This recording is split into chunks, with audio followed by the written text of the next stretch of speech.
Welcome to Mondays with Coach Rice. It's a brand new week, the sun's shining bright. A chance to cast your net, step into the light. Life's full of challenges, it's a winding stream. But with Coach Rice, you'll find your dream. Good morning and welcome to Casting the Net Mondays with Coach Rice. I am so thrilled to be here this morning and just, where we dive into the topics that matter most, which is your mental health and well-being. I am your host, Coach Rice, your professional certified life and recording health in coach progress and mental health counselor. I just want to welcome our special guest, Dr. Naomi Hall. Good morning. Naomi Thank you. Hall, she is a veteran educator with 20 years of experience ranging from classroom teacher to district administrator to consultant. She has personally experienced burnout and extreme stress, and she uses those practical steps to help professionals build effective management habits and make a comeback from burnout, which is one of the subjects that I'm very familiar with. I've done workshops and seminars on it myself. So this is a topic that's dear to my heart as well, because stress and burnout can be very overwhelming. So Dr. Hall, tell us, because you have had a remarkable career spanning 20 years in education and consulting. Can you share with the audience like where you're from and your personal journey experiencing burnout and how it shaped your mission to help others overcome it? Sure. So I'm coming to you from New Hampshire in the United States. So in the cold north, we got a little snow. I started my career as a science teacher, thinking that was kind of that was just like my only plan, like just be a science teacher. And I went all in and had zero work-life balance, working long days into the night, on the weekends, doing everything. I was also coaching. And 9 years in, I was let go. And budget cuts, and I was an expensive person. So I was let go. And I wouldn't have termed it burnout at that point. But looking back on it, that put me into a very dark 4 months because I didn't know who I was without teaching, without these middle school and high school students in the hallways and in my classroom. And so having to deal with that and figure out that like I needed work-life balance. So that was my first venture there. And I actually was not able to get a job in education at that point. That fall, I took a job in pharmacy as a pharmacy tech, which doesn't even require a college degree. And thought maybe that might be a new path for me. And then I watched what pharmacists do, and I was like, no way am I getting my RD. Like, nope, I need to get back into education. So when I was let go, someone had spoken to me and just said, hey, you could be an administrator. And I was like, really? So I started pursuing my doctorate, got back into education as an assistant principal in a super toxic environment, super toxic. It was less than a month in when I realized how toxic it was. That's how quickly I figured that out. So that leads to some burnout. Yes. And I was there for the school year, and that was it. I resigned with the last day of school. I didn't even finish my contract because I was just like, there's no way that I can continue. I tried to work through a process, work with, HR, the headmaster and everything, and there just wasn't a way to resolve what was going on. So I left. And sometimes that is your only option in toxic environments. Is to leave. Mm-hmm. Yep. Yeah. I even looked at like moves within the organization, and there's nowhere to move that would work. So I left. And then I landed a job back teaching again. And that was a place of healing for me. I was very respected. They knew my background. They knew I was working on my doctorate in educational leadership. They knew I'd been an assistant principal. So it was a really, really good place for me to just find my feet again, find that balance. And when you're working on a doctorate and working full time, you have to find balance. Yes, you Because do, like I because couldn't, that can be very overwhelming, right? yeah, I couldn't bring work home. It had to be done at work. It could not come home with me because at night when I got home, I was actually this room that I'm sitting in, there was a couch in here. I was sitting on that couch with my papers everywhere, my books, and like I like commandeered this entire realm. And so as I worked through that and earned my doctorate, I moved up a little bit. I became the department head. And that was a big lesson for me in like the work life, keep work at work boundaries. While I was working on my doctorate, I was also sick at the time. So I spent most of my career battling chronic Lyme. Um, so figuring out managing my health, my life, my family, all of that. Um, and then I wanted to rise in the ranks. You know, I'd earned my doctorate. I was like, okay, I'd like to be an assistant principal. And I started coming up against barriers and filled a lot of interim positions, but I couldn't get a full-time position in the place that I was at. So I had to look elsewhere.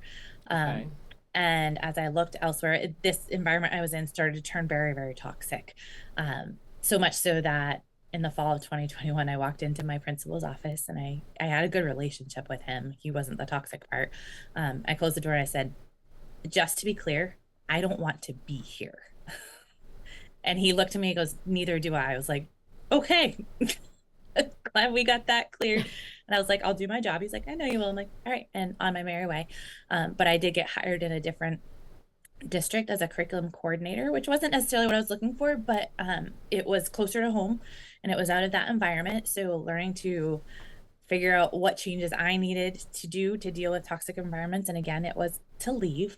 And I had made some shifts there to help with that, but I was wanting a new position and I had been driving an hour one way to work. So Oh, yeah, that add more stress. yes, so much. So it was closer to home. I took the position. It was great. I loved it. But went in for my annual review in April and sat down, no forewarning, no inkling of what was to come. And as I sat down, they said, well, these are difficult conversations. So we're just going to say this, we're not renewing you. Okay. I was like, pardon? Wow. Like I was like speechless. And the only answer I was given was just that I wasn't a fit for the team, which was a lie. Um, they like it was a bull-faced lie. So I started looking for jobs and you know, as I figured out why I was let go, I was like, I don't need to fight to stay here. There's no need to stay in a place that prioritizes, you know, climbing the ladder and money and politics over people and students. So I was like, I'm leaving. But a friend called me at that point and said, hey, if you start your business, we'll support you. And I was like, what business am I going to start? But I need to take this seriously. It's like there's a lot of things that I Right. like, a lot of things that I can do. I'm very competent. But what is going to be like life giving for me? What is going to fulfill those career desires for me and that and as I sat there in that office, this is the original name of my business. I was like, I'm a recovering educator. Like I'm recovering from the stress, the burnout, and I had to do it all on my own. I had to find the tools, I had to find the resources, I had to figure out the balance. And so I wanted to provide those tools, resources, and support to other people who are in the same situation I was. So I originally started working with just educators, supporting them and providing the tools that they just aren't given because they're so needed and so many good educators are leaving because they're not getting that support, they're not getting those tools. And I didn't want to see them continue to leave the a field where they're so needed and they're so good at what they do. Right. So it wasn't my goal to leave education, it was to create the job that no one would give me. Right. And so I started my business and now I've expanded it so that I work with any professional and supporting with that burnout. Wow, that is a journey, because burnout is an interesting thing, because like you went from one extreme to the next, and it was always like a line of stress. Mhm, mhm. uh, During your times that you worked in different companies, your tenure has been loaded with burnout and stress. It sounds like. Yeah. And so how did how was you able to differentiate? Was is it me or them? How was you able to differentiate that? Yeah. In those super toxic environments, it became very, very clear that like there were people that were causing issues. Okay. In both places I was being lied about. Um, and so that made it very, very clear. The At other points it was, I kind of describe it as treading water, and when you're healthy, strong, you have the right tools, you can tread water well and keep your head above water. It doesn't take too much energy. But when you're in burnout, the water is like just below your nose and you're about to go under, and at times you're sputtering water and you just feel like you can't keep up, you can't get a break, you can't get your feet on solid ground, it's just out of reach. And so that was when it was like, I need to make changes. I need to, and some of that was even in some of the toxic environments. There were parts that I needed to change. Okay. Um, how I was treating my body, how I Right. was managing things. So yeah, And I'm yeah. sure you had to manage how you were thinking about the situation, because that Mhm. contributes to burnout, when your Yes. thought process about the situation, the Yeah, way I would say you my thought see process has it. been one of the most long-term things that I've had to work on. And it's one of, so I teach 5 foundations of stress management with my clients. 4 of them are related to your body and one is mindset, but that mindset one is just as big as those 4 um, physical ones, because Yes. like our mind and body are connected. And when our mind is disordered, Our it affects bodies our are body. disordered. So Yes. yeah. That is so true, because and so, during that time of burnout, when you think about, like, that was your trajectory you had to go through to get you where you are today, even though it didn't feel good, right? Right. But Yeah. that was leading to your actual career, because Mhm. when you experience some burnout from experience, you can't teach that if Mm-mm. you have not been through it. No. You cannot teach how to get out of that drowning sensation Mhm. until you have had that experience yourself, right? Absolutely, absolutely, and it takes time. It really takes a lot of time, and I honestly couldn't tell you how long it took me because it was such a progressive journey for me Uh-huh. and so many pieces to it, but I can tell you I have a client that came to me at the height of her burnout, um, a year and a half ago, and she's made so much progress, but she's still in progress. Right. Uh, so it takes time, and I think when you look up, it probably says like it takes 2 to 3 years to heal from burnout. Um, and I would confirm, like, you can make some significant progress in a short amount of time making certain changes, but the entire process of healing physically, healing mentally, it's going to take time. But it is faster if you have someone who's been down that road walking it with you. Yes, it is. Yes, it is. Let me ask you a question. Like, so, how do what would be your advice to someone? Like, how would they be able to tell when they're starting to get into burnout? Yeah, I think so. Stress is just so common right now, but it's not normal and it's not healthy. So I think we accept some level of stress, just thinking like, oh, like everybody's stressed. No, everybody is not stressed. There are ways to manage your stress. We experience stressors, but we don't have to be stressed. But Right. when it comes to burnout, there's this level of, there's so many different things and it depends on, let me describe it this way, that there are 2 different personalities. I kind of split it into 2 different personalities. It's the person who's like, give me the gasoline and the matches and I'm going to burn it all down, like I'm done, like I can't take this anymore. There's this level of like, I just can't do it, I can't cope, I'm snapping at everybody, or I'm crying all the time, a lot of emotional dysregulation, a lot of health issues, chronic repetitive health issues, very legitimate health issues, but they all stem from the burnout and the stress. So some people are just like, I'm ready to burn it all down, all of it, and there's other people that are just like, let it burn. Right. walk away, just let it burn. So I'd say you're getting to this point of like, I just can't do it. I cannot continue.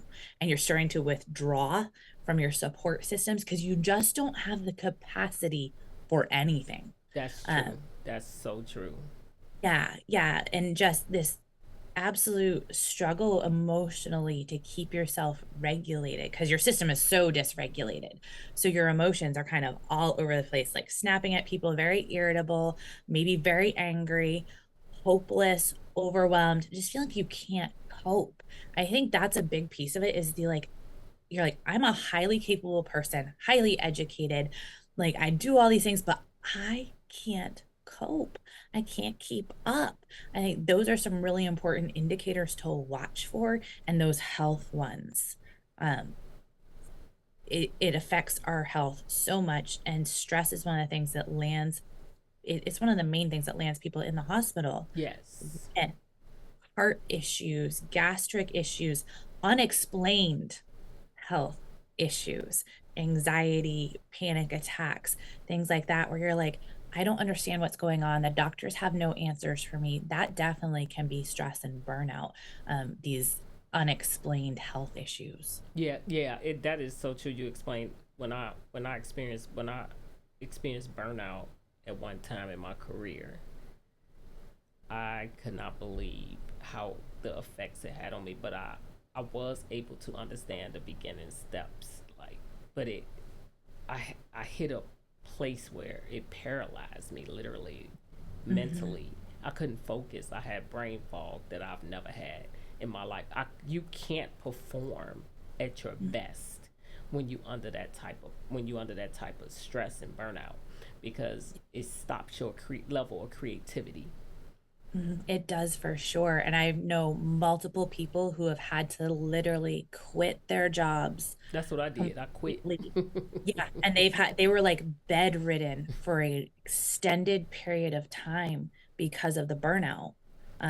And so like if you can catch it before it gets to that level, if you can catch it before it gets to burnout, it's much easier to come back from. But some people like, and I have this personality, that driver personality to like constantly go do better, do more, perform more.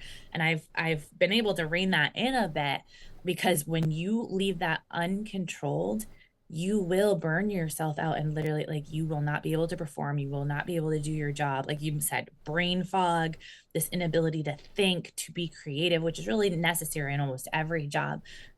You'll get to the point where you just cannot function. Your body says, I am shutting down. And your mind says, I can't. It start to create this environment that's toxic for yourself, and you start to tell yourself things that's not true Yeah, yeah, about yourself, which takes you down even further. it does. It does. And it can be very dark and it can be very lonely.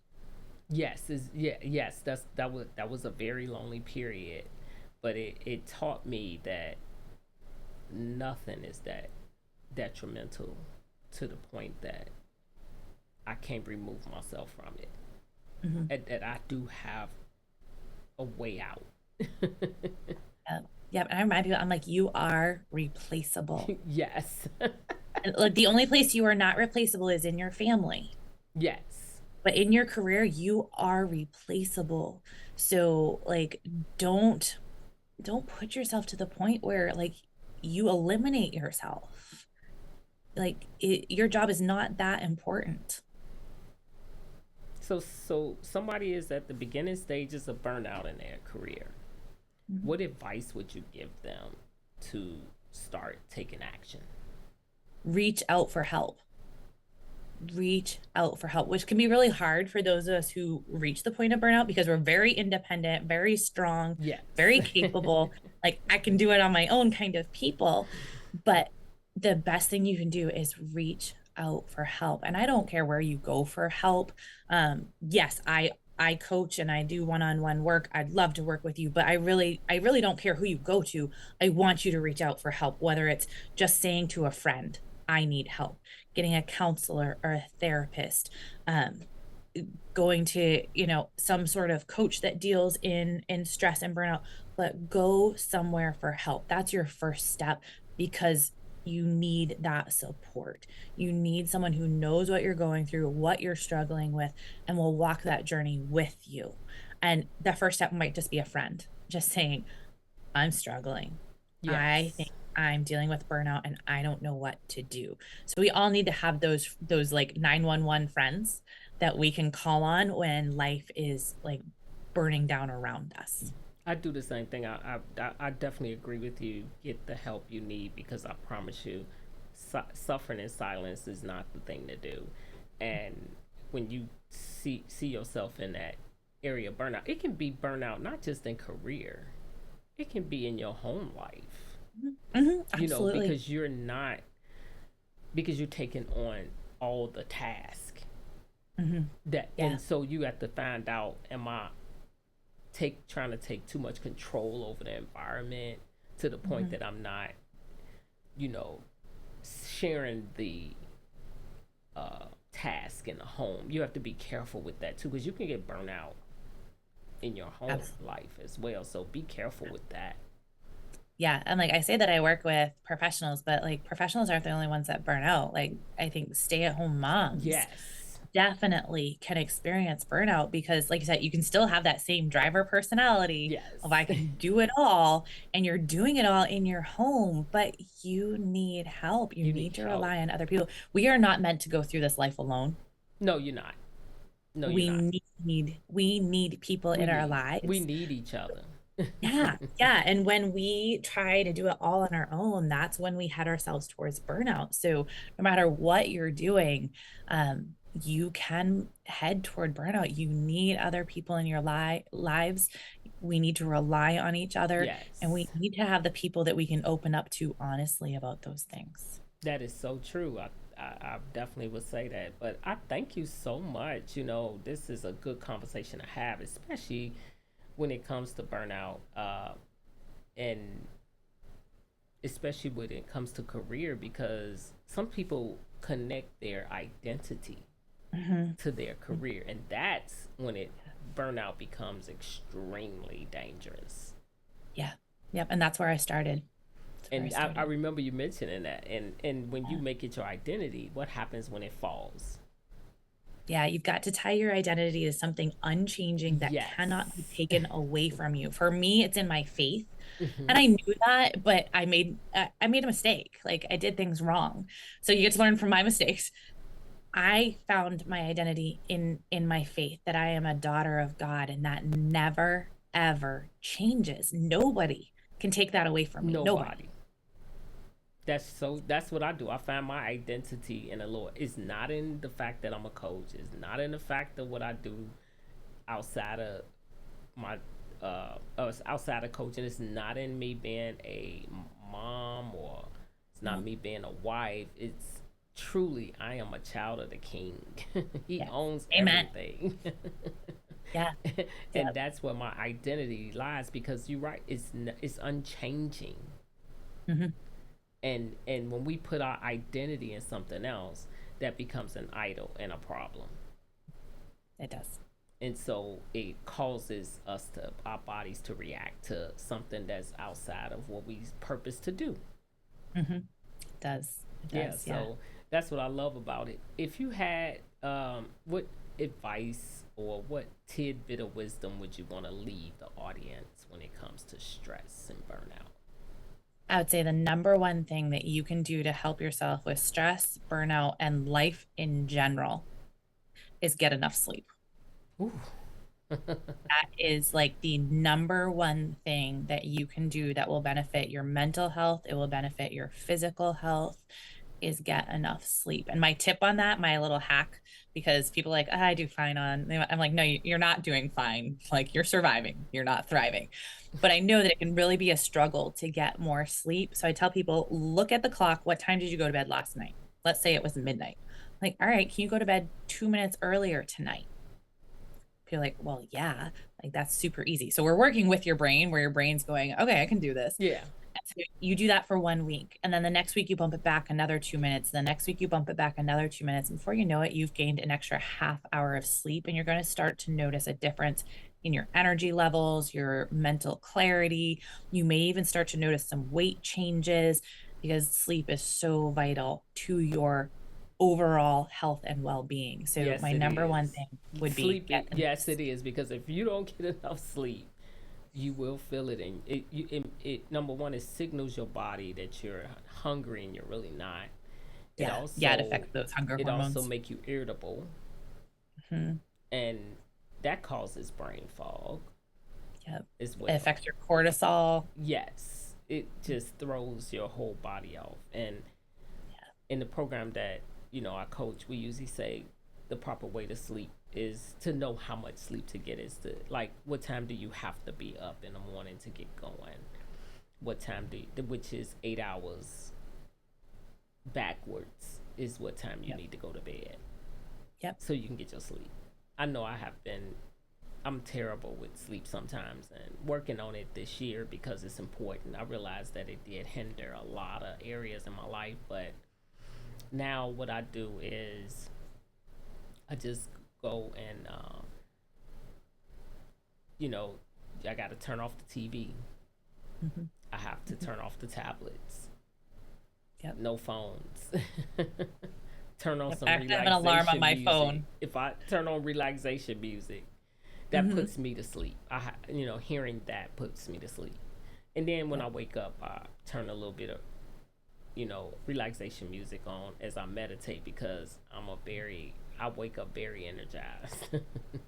So yeah, so you're right. Sleep is so important. Please get your sleep this year if you're trying to, especially if you're trying to have a journey of weight loss. Get your sleep, because it will hinder that weight loss Yep. goal that you made.